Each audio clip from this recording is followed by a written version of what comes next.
Euro nymphing is easily one of the most effective ways to catch trout, which is exactly why you see it used so heavily by world-class competitive fly fishermen. And while some fly fishermen might say it feels like cheating, I just see it as another tool that is absolutely worth knowing how to use. In this video, I'm going to keep things super simple and show you everything you need to know to get started, because honestly, a lot of this stuff is made out to be way more complicated than it really needs to be. Welcome to Fifth Day Fly Fishing. I'll see you out there.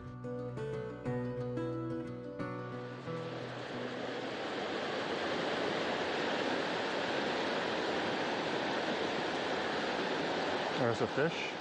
Oh, decent one.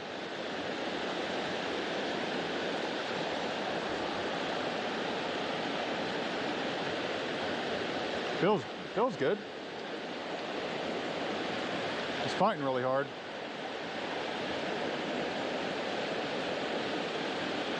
First fish after maybe 2-3 minutes.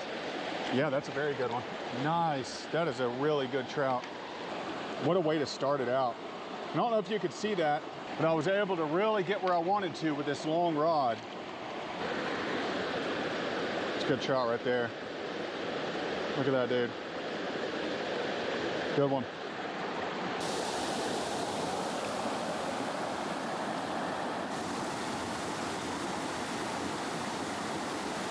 There he goes. Okay, well, I just felt so bad off of this rock. Hopefully my audio is still okay.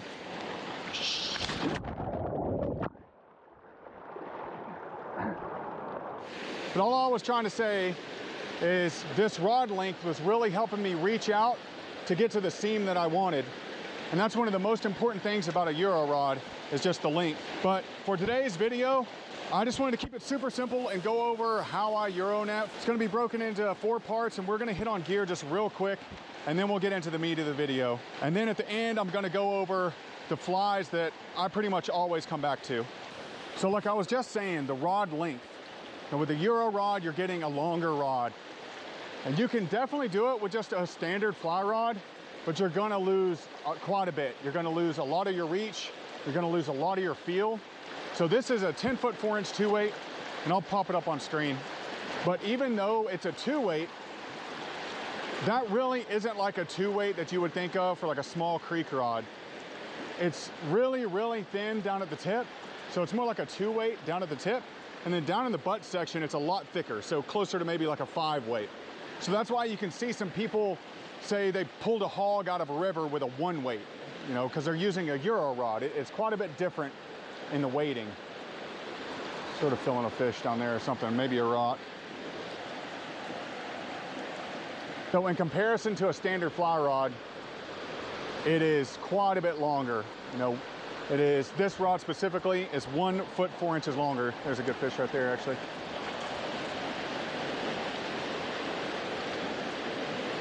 Decent fish, man. These things are fighting hard.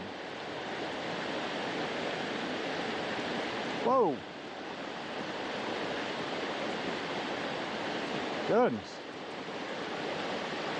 Whoa, goodness gracious. What in the world? I'm gonna put this guy on the reel.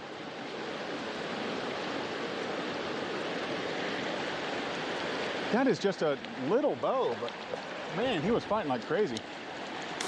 I'll show this dude off, get him back real quick. Can't believe that. That might be a wild trout, actually, looking at his fins. See, buddy? That guy was fighting really, really well for a small trout. But you can see how I was able to just get that fly exactly where I wanted. And really, I wasn't casting at all, you know, I was just sort of dipping it in there, lobbing it up there. This long rod, it can reach over a bunch of stuff. It can reach basically across small creeks if you need to. So yeah, Euro rod is definitely gonna help, but if you don't want to buy a dedicated Euro rod, but you still want to try out Euro nymphing, you can easily convert a standard 9-foot 5-weight into a Euro. Because Euro isn't about the rod, it's really about the leader setup.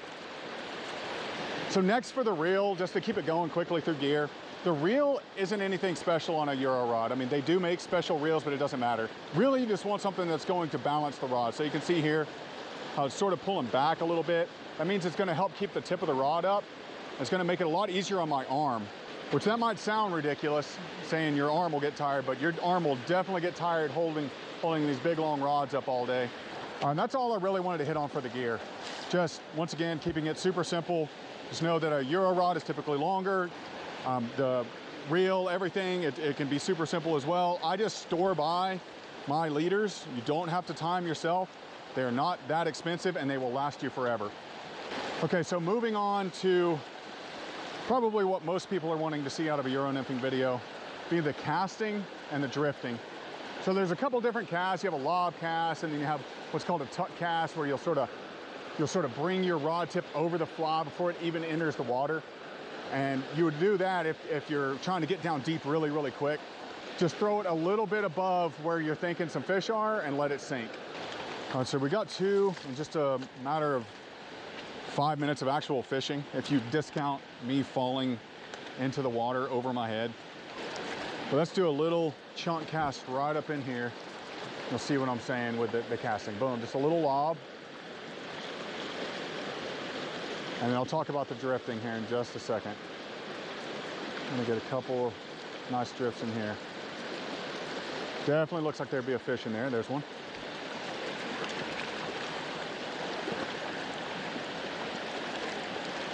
Dude, these guys are fighting so crazy. I think this water being up's got them fired up. Oh, come here, dude. Oh, goodness. There we go. And by the way, I'm gonna go over all my flies and stuff at the end, so I'll pop that up later. There you go. Really dark rainbow right there, really pretty one. See, buddy. So I promise what I'm doing there is really, really simple, and I'm gonna show you exactly how I drifted it through there. So yeah, you have all your different casts, you know, but typically what I do is I'm either gonna lob it like that, or I'm just gonna place it. I'm just gonna drop it in like that. The most important part, this is really when I started catching a lot of fish with Euro nymphing. Lead the fly through the run. When I figured that out is really when I started to catch way, way more fish, because it's a lot easier to fill the strikes. So watch, I'll just dunk this in. I'm not even really gonna actually cast it. Just put it right in that seam there, and see how my rod is ahead of the fly? But just a little bit. I'm just leading it down the run. So if the water is super slow, you let it sink a lot, and then you just sort of guide it through where you want it to go. But not pulling it. You don't want to really yank it through. You're just sort of guiding it through slowly. And when you do that, you can get the perfect drift. And that is what makes Euro nymphing so deadly. And one really important thing that is doing is it is tightening the connection with my flies. And that is why this method is also called tight line nymphing, or tight lining, because you want that direct connection with your nymphs. Okay, probably spooked them all out of that one. Let's see if we can get a good drift through this next run. I'm gonna keep showing you how I cast and drift through some of these runs in just a second, but first I think it's important to understand what's actually happening underwater. One of the most important parts of Euro nymphing is getting your fly down near the bottom, because that's where the trout are usually going to be feeding. The simplest way I judge the depth is by allowing the fly to sink until I feel it touch the bottom. Once I feel it hit a rock, I'll raise the rod tip just a little bit to put the fly right in the strike zone. Then I'll check the sider and use it as sort of a depth gauge. And on the following drifts, I'll try to keep the sider at roughly the same level, which will put my fly right in front of the trout's face. So I'm just gonna dip this bad boy in here. I'm not even gonna sweat casting it. And I'm gonna lead it through. That's a rock, rock, rock. Let's get it way further over. This is where that long rod comes into play. Sometimes you can twitch it back upstream. I think I saw one hitting at it. So I'm not gonna do a special cast or anything in here. I'm just gonna dip it in. It's gonna guide it through exactly where I want, but just barely. I'm just barely leading it. That's a fish, yes. Sort of delayed on that one, but we got him. Little dude, this might be a wild trout. This is not a wild trout, by the way. That's wrong. Oh, golly, dude. I'm trying to break my daggum rod. Show this camera real quick. There you go. See, bud. One of my favorite things about Euro nymphing, by the way, is just understanding how to read the water, which I do want to call out real quick. That is extremely important. And that is one thing that you will learn very quickly if you start Euro nymphing, is just how to read water. I have a whole video actually sort of about where trout will be, where trout typically sit, how to catch them quicker, especially if you're Euro nymphing. All right, I'm gonna work up here just a little bit more. Some really slow runs, but I know there's some more pockety stuff right above it. Sorry if I've been working through these so quickly. I'm sort of afraid I'm gonna run out of time. I'm fishing in the evening, and I hardly ever fish in the evening. And GoPros are notoriously bad in low light. Okay, but I'm just gonna sort of continue talking through what I'm thinking as I'm doing it. And hopefully that will help, you know, when it comes to the casting and the drifting and all that.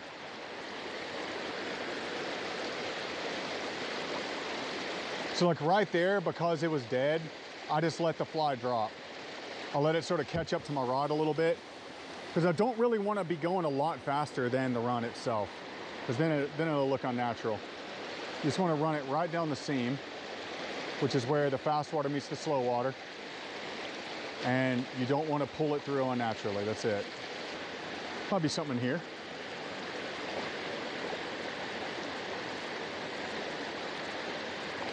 When I start dragging the bottom a lot, I just pick up a little bit. There we go. There's a little wild trout. Little bitty wild trout. These things are so pretty. Look at this tank. Look how pretty though, really. See, bud. Think we can catch one out of this. I love fishing stuff like this with Euro, because you will get some big ones in these little weird pockets like this. Oh, there's a trout right there. I saw him come up and eat it. That was awesome. See if I can net him. This is a wild fish too. This is a big wild trout. For a wild trout on this river, this is a big one. Look how pretty this wild trout is. Hopefully he stays in my hand here. I don't know if his markings are picking up very well there. I'll actually put him back where he was here. There he goes. Look at those yellow colors there. Very pretty. See you, bud. Oh man, look at that. Okay, so I'm gonna talk through what I'm gonna do right here real quick. I'm just gonna plop this in right at the head of this little run. I'm gonna put it right on the outside seam there, just using the long rod, right? I can just reach right out over that. And then I'm going to immediately sort of pinch this line, not very hard, but just hold it against my cork. And then I'm gonna pull out the slack with my left hand. So as it drifts, I'm just gonna be sort of pulling it out. Once again, it literally is just all about containing or maintaining that tight line. Oh, sort of a bad spot there under that, drifted under the tree. Now we'll try right here, just a little bit down of it. Same idea though. I was getting sort of an odd drift under that tree.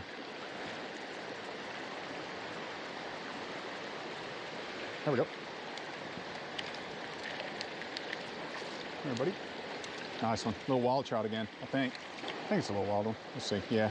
Sort of a pokey dorsal fin and stuff. See how pointy the dorsal fin is.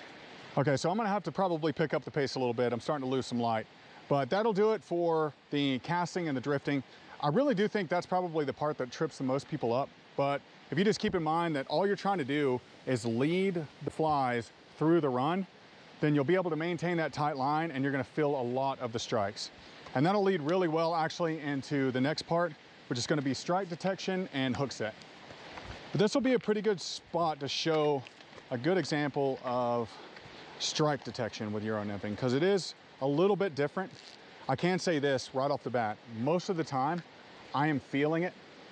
I'd say I'm feeling it probably 70% of the time. Oh, there's one right there. Okay, that is a perfect example. Did you see the way that my sider and my leader twitched? That is exactly how I was able to feel that, dude. And that is what I was hoping to show right here. A little bit slower of a run. You can really watch the sider. Decent dude here. Whoa, goodness, buddy. Decent trout. Take that. There you go. Show him off real quick. A little chubby dude. Probably 12 inches. Maybe 11. See you, buddy. So hopefully that picked up on the camera. I can't really slow it down because I'm not running in slow-mo. But I was able to see that line twitch. You could probably also see the tip of my rod twitch. And that was a key indicator right there that something was hitting it. But like I was saying, most of the time I am feeling it. I'm just feeling the strike. That's one really, really big advantage also of these longer rods, is they are so sensitive. You can feel a little rock, you can feel the strike, you can feel the difference between a rock and a strike.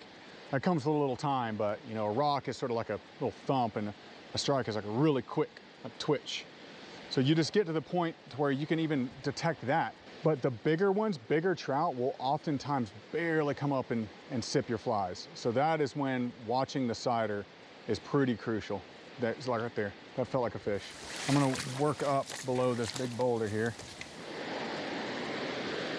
Yeah, I think that strike detection can be made a little more complicated than it needs to be.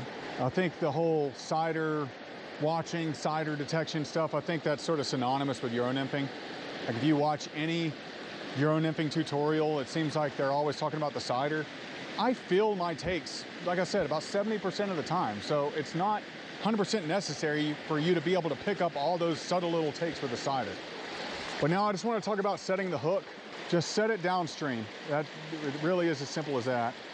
I was not very good at that when I first started, and I lost a lot of fish. So if you are familiar with fly fishing, or really just trout fishing in general, you'll know set it downstream because the trout are facing upstream. All right, so I hopped up river quite a bit, and for this part, I just wanted to jump straight into the flies, this will be the last part. But I want to give away a few of the flies, so if you just stick around to the very end, I'm going to give away one of each of these top 3 flies.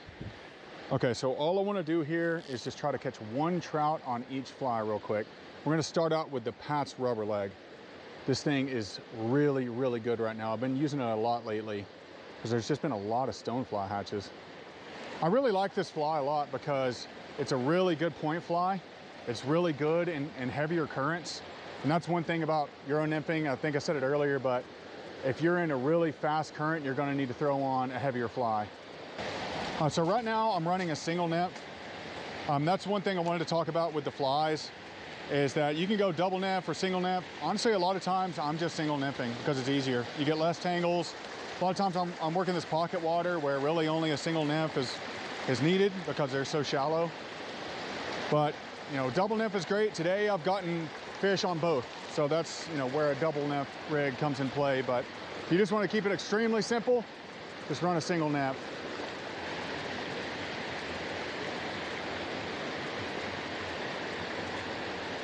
There we go.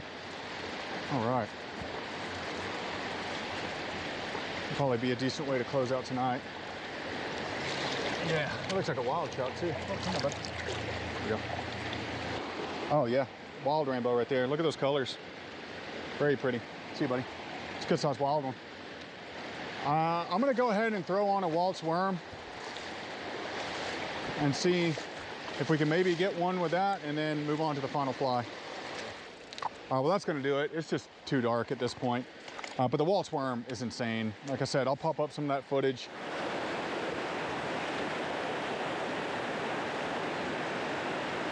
There's a fish. Oh, that's a really good one. That's a brown trout. Yes, this is exactly why I wanted to come down river.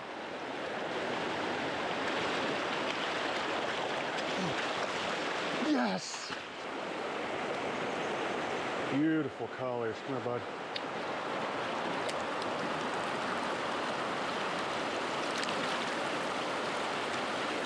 The last fly for my top 3 Euro nymphing flies is going to be the pink egg. You can call it a trash fly all you want. I don't care. That thing will catch trout at any time. Any time of the year, doesn't matter. That thing is ridiculous. So I will pop up some footage of that, just showing some of the maybe different fish that I've caught, maybe one of the better ones. Thinking about just sort of jigging it across here. I'm just stripping it.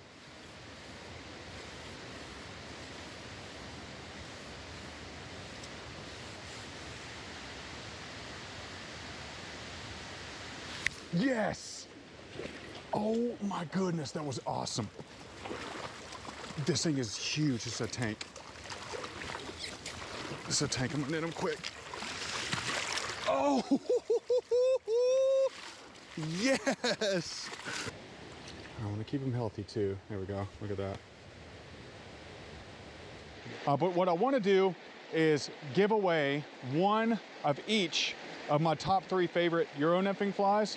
And all I'm asking is that you leave a comment on maybe some troubles that you've been having Euro nymphing, or if you are brand new to Euro nymphing or something like that, and then just let me know that you want the flies. And also follow me on Instagram if you do have an Instagram, and I can reach out on there as well. It's really helpful. Hopefully this video was helpful to you. Euro nymphing really isn't that difficult. I think a lot of times it's made out to be harder than it really is. Just remember, if you're leading the fly and keeping that tight line, you know, you're gonna feel those strikes. But that really is all there is to it. So thank you so much for sticking around to the end. I really appreciate all the support on all of these videos. Everybody has been so kind. If you don't mind leaving this video a like, and also please consider subscribing if you haven't already. Those two things help immensely. But thank you so much once again, and I'll catch you next time. Bye. See ya.